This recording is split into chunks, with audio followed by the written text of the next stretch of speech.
We live? Yeah. All right. I wanted to, if you didn't, Ted Visner here again, if you didn't see the previous video to this, it'll be uploaded to the Michigan Justice League YouTube channel. I just wanted to talk a little bit about what happened to John Bentley after or through this process. A lot of people out there can't imagine how devastating something like this is. And even though the crimes of the police here in this case created to be issued from a frickin' magistrate who we're guessing, because we can't read his signature, can't verify who he is with no P number, that's the crime.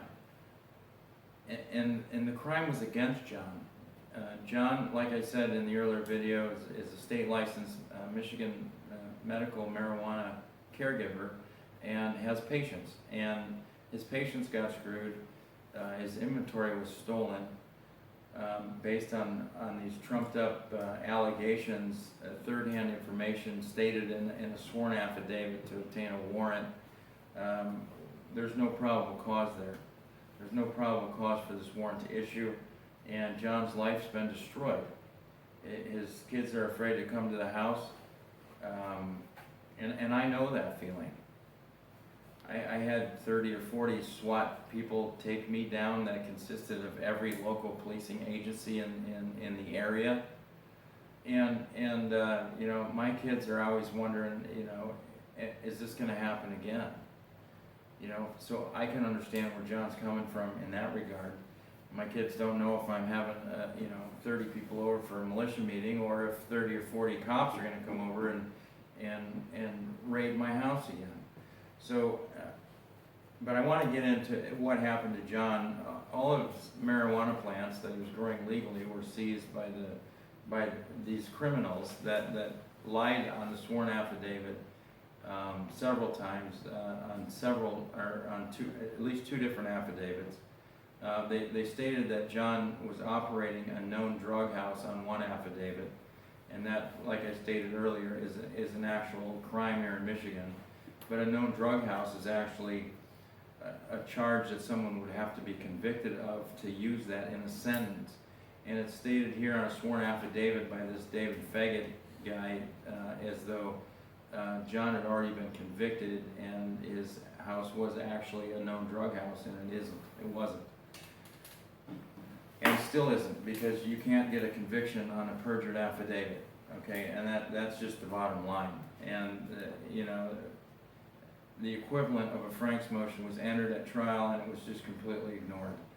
And, you know, the courts are protecting the police are protecting the courts, and it's got to stop. It's got to stop. But back to how this affected John. Obviously, his family's, you know, John's doing his best to make money to raise a family, et cetera, et cetera. So the police come in. The Saginaw Chippewa police come in to John's property on this bullshit warrant and steal his entire inventory. And one of the things I want to talk about is what happened to this inventory. I want to know, because I think the cops are doing these raids on state licensed medical marijuana grow facilities to seize the property so they can sell it. Now, allegedly, this property seized from John was burned up in a fire. Isn't that what you were told, John? The following day. The following day. Well, when you take a 12-foot frickin' marijuana plant and, you know, you cut the colas off and burn the plant, it kind of looks like the whole thing was destroyed. I mean, you're still left with a massive amount of vegetation that gets burned up. And, you know, where the coals burnt, was the actual product burned up in the fire? I don't think so. I'd like to see video proof of them actually burning the cola of the marijuana plant in John's case, or in any case. You know, the police lied to get a warrant. They committed a felony perjury to get a warrant, and we're just supposed to take it on faith that they burn up the product of the medical marijuana plant. We're supposed to believe them. You know, this is what I want to investigate, and this is what needs to be investigated. It was just caught in Detroit where they were taking it and selling it. They were busted doing that? Yeah. Well, you know, why wouldn't Isabella County do that? Yeah, I mean, what's the advantage of raiding a medical marijuana, state licensed medical marijuana facility on third-hand information and a perjured affidavit for a bullshit warrant? If you weren't going to profit somehow, there's, you know, the motive is there. You know, how many pounds of marijuana were actually seized from John? It's anybody's guess. Because now, see, here's the problem. Okay, these cops are lying. They're perjuring themselves. They're swearing. They're committing crimes, and then they're stealing from a businessman, a state licensed businessman, his entire inventory, and we're supposed to take it on faith that they just burn it all up. I'm calling bullshit on that. Show me the proof. You know, you're committing crimes by your actions and what you did, and we're just supposed to believe you that you destroyed it. Where's the video evidence, and why wouldn't you document that? I freaking document everything because I know how you asshats operate. So show me. Show the world. Prove me wrong. Okay, where is it? Certainly, it's not beyond your capabilities to video document the destruction of marijuana plants seized from a frickin' state licensed caregiver. Where is it? Show me. You went into John's house, you stole everything he had, you took all the money out of his pocket. What was it, like $400? Yeah, $463. $463. Cash on hand. Ran your truck, found out there was a lien, so they couldn't take that. You know, organized crime. Organized crime.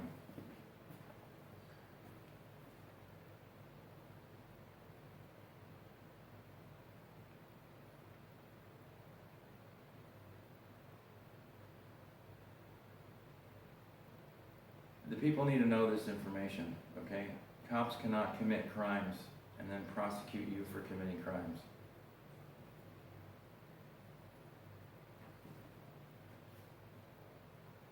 And neither can judges and lawyers and bar attorneys.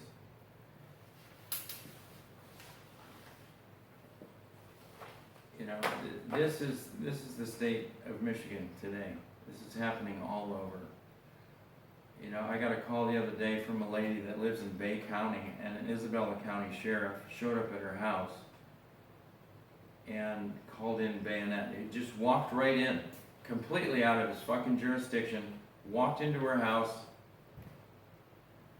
and another state licensed caregiver, and called bayonet in. You know, he had no business being there. He was completely out of his jurisdiction. Wasn't part of bayonet, wasn't part of a multi-county task force, just walked right in, no warrant, out of his jurisdiction, and then called in bayonet. And I think CPS is actually involved in that case, and they're having all kinds of problems. Apparently, they were painting or something, the grow room white again, or something to that effect, and they had the door off the hinges, so obviously they couldn't lock it. But they were actively remodeling their indoor grow, and Isabella County Sheriff Deputy walks right in without warrant, without probable cause, and called in bayonet. Now they've got all kinds of problems. These are the things going on here in Michigan. And, you know, it's bad enough the laws surrounding the medical marijuana industry here in Michigan are so completely freaking ambiguous that cops and twisted judges and twisted prosecutors can manipulate them any way they want to screw anybody that opposes them or that, you know, is trying to do the right thing. You know, it just doesn't even matter anymore. You know, so there's so much ambiguity in the laws surrounding this industry. You know, it's insane. And that needs to be fixed too. And it needs to be fixed in favor of the small business owner. And right now, these same people that are creating these perjured affidavits, these judges, these prosecutors are all pushing for the Walmartization of the Michigan medical marijuana industry. And that's really got me pissed off too. They're trying to take it away from the individual growers, and they're trying to monopolize on it because they're broke, because they're stealing kids, they're stealing properties through fraud closure. The Michigan Supreme Court is creating court rules that allow prosecutors throughout Michigan to deny respondent parents in CPS cases of their due process rights. That's not even possible. Okay, I was just prosecuted on frickin' misdemeanors, and the judge and the prosecutor are talking to me about, I have discovery, right? I'm entitled to discovery. And I was being denied discovery because my charges were misdemeanors. So I could not have discovery. And I was being charged with a crime. These are the things that are going on in Michigan. And the prosecutor, Risa Scully, and the judge, William T. Urban, are quoting footnotes of the Michigan Supreme Court unpublished administrative orders, which are only for them and for the courts, as to why I didn't get discovery. So, and the list goes on. They're trying to prohibit and prevent, ban and bar the First Amendment from our courts through the creation of county policies that are keeping people like myself and many others out of our county courthouses, recording the crimes that are happening there. Because, whatever they're doing, whenever we order a transcript, the ones I order are always different than what actually happened. But that's the only thing we have access to, and we can't record it. So last year, around March 9th or 19th, something like that, Paul Chamberlain, Isabella County alleged chief judge, creates policy specifically for me that bans everybody from bringing in cell phones and recording devices into the courtrooms. Because I recorded Mark Duthie intentionally denying somebody their right to represent themselves in court. So these are the things that are happening, and if you live in Michigan, or it doesn't really matter where you live, if you're being denied the right to record these public proceedings, you have to know something's up, and it's not good, and they're hiding stuff. And they just don't want the world to know about it, because it's a cute little scam they got going on. Organized crime all the way, and they've got a handle on it, and they've been doing it, they do it day in, day out. It's their job. Okay, so they're pretty slick at it, and you gotta be pretty sharp to pick up on what's going on.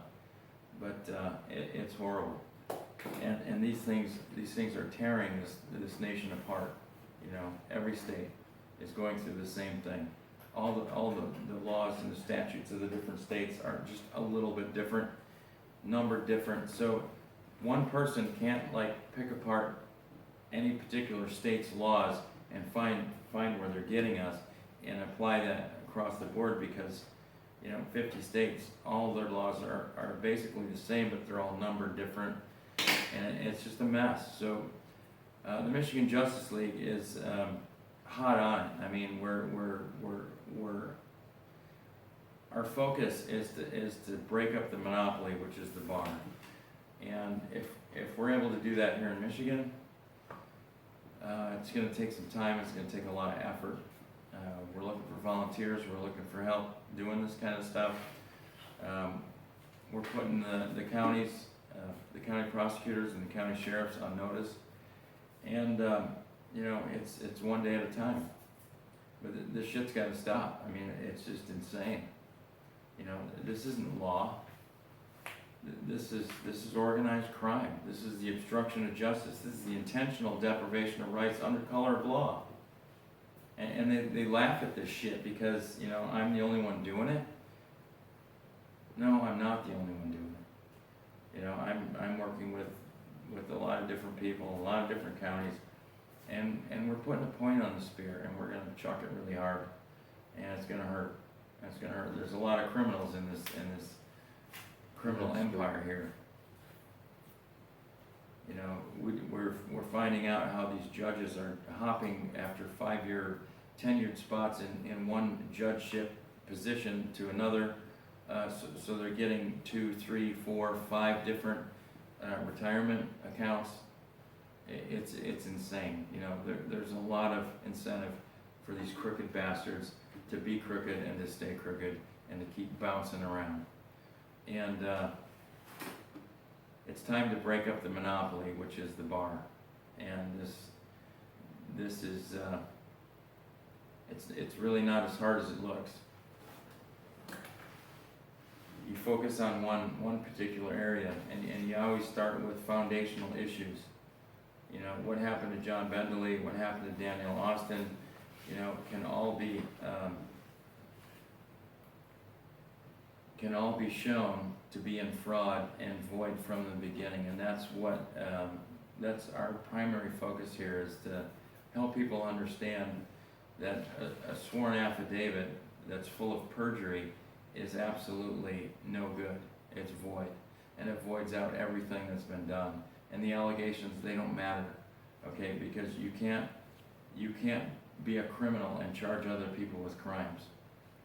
Yeah, I've said this before. You know, if I would rather be tried by inmates at the prison than these monkeys running these courthouses. It's insane. It's insane. Anyways, that's enough for now. I didn't mean to ramble on, but I just want people to know that the effects of these crimes taking place against the people by the interlopers that have assumed the roles of government here, you know, it's time that people take a big, broad look. And, you know, poverty class has been attacked like this for quite some time, and it's not good enough for these interlopers anymore. They're moving up the ladder, they're moving up the food chain. And if you think this shit doesn't affect you, well, wait till it does. Wait till it does, because it will. There's no other way. There's no other way. It's gonna get you, one way or the other. It'll get you, it'll get your daughter, it'll get your son, it'll get your grandchildren. You know, if we don't work to fix this right now, here today, you know, we are screwing over our posterity, our children, our grandchildren. So that's why I'm doing what I'm doing.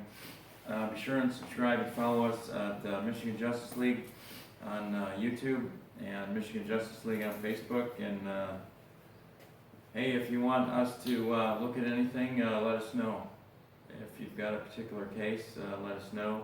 Right now we're putting together the Fraud Closure Task Force, which is going to be addressing the fact that the Michigan Supreme Court stepped way out of their jurisdiction and completely overruled the Michigan Appellate Court with an unsigned order that allowed MERS to foreclose on Michigan homeowners when MERS has no standing. So there's a lot of good stuff happening, and like I said, if you want us to take a look at something, let us know. We're not lawyers here. We don't pretend to be. We don't want to be. They're a bunch of freaking criminals, and they need to be called out. So there it is in a nutshell. Till the next one.